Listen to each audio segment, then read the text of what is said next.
মধ্যপ্রাচ্যে চলমান যুদ্ধের গতি প্রকৃতি নিয়ে আলোচনার জন্য তুরস্ক থেকে যুক্ত হচ্ছেন কারবুক ইউনিভার্সিটির সহকারী অধ্যাপক ডক্টর জাহিদুল ইসলাম।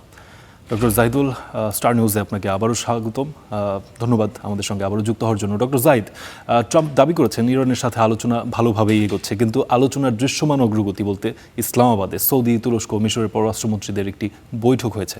একদিকে ইরানের স্থল যুদ্ধের প্রস্তুতি, অন্যদিকে আবার আলোচনার দাবি। কিভাবে ব্যাখ্যা করবেন? ধন্যবাদ স্টার টিভি এবং স্টার টিভির দর্শকদেরকে। আসলে ট্রাম্পের এই আলোচনা চলছে বা আলোচনা একটা চূড়ান্ত পরিণতির দিকে যাচ্ছে, এই ধরনের কথাগুলোর পেছনে কোনো ভিত্তি নেই। এগুলো নিতান্তই একটা ধোঁকা দেওয়া, শুধুমাত্র তেলের দামকে স্টেবল রাখার জন্য, বিশ্ববাজারকে ম্যানিপুলেট করার জন্য একটা কথা।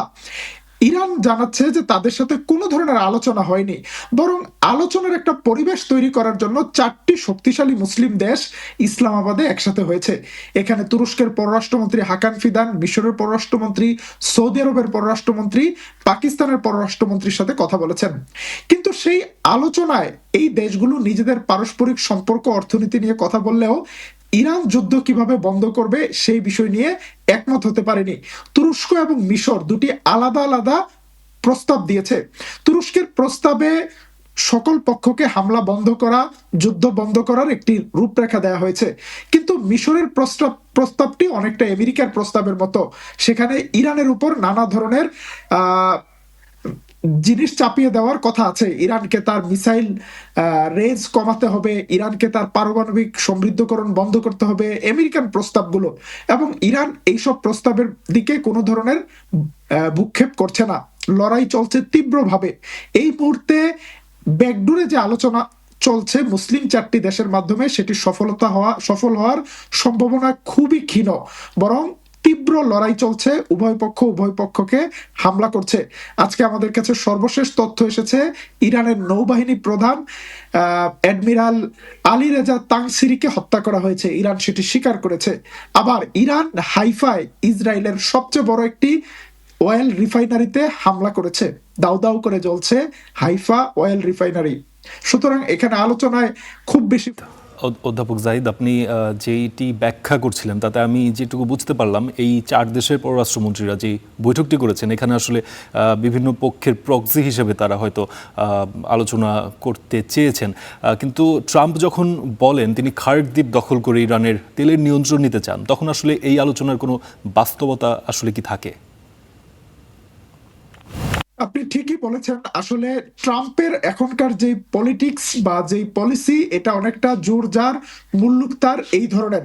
সারা বিশ্বের সামনে নির্লজ্জভাবে ভেনেজুয়েলার মতো একটি দেশের প্রেসিডেন্টকে কিডন্যাপ করে নিয়ে গিয়েছে, ভেনেজুয়েলার তেল সম্পদকে দখলে নিয়েছে।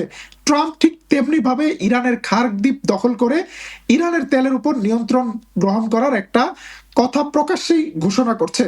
কিন্তু এখানে ট্রাম্পের জন্য খেলাটা এত সহজ হচ্ছে না, বরং ইরান যেভাবে প্রতিরোধ করছে, যেভাবে প্রতিরোধ গড়ে তুলেছে, প্রতিরোধ যেভাবে ইসরায়েলের সীমানায় পাঠিয়ে দিয়েছে, যেভাবে হিজবুল্লাহ, হুতি 2টি ফ্রন্ট দিয়ে ইসরায়েলকে ঘিরে ধরেছে, সেখানে ট্রাম্পের এই স্বপ্ন অচিরেই দুঃস্বপ্নে পরিণত হতে। আজকে যুক্তরাষ্ট্রের সেনাবাহিনীর কমান্ডার যে যদি ট্রাম্প 7,000 সৈন্য পাঠায় ভেতরে, তাহলে সম্পূর্ণরূপে একটা সুইসাইড। তারা কেউ ফিরে আসবে সেটা আমরা মনে করি না। ইরান যথেষ্ট শক্তিশালী।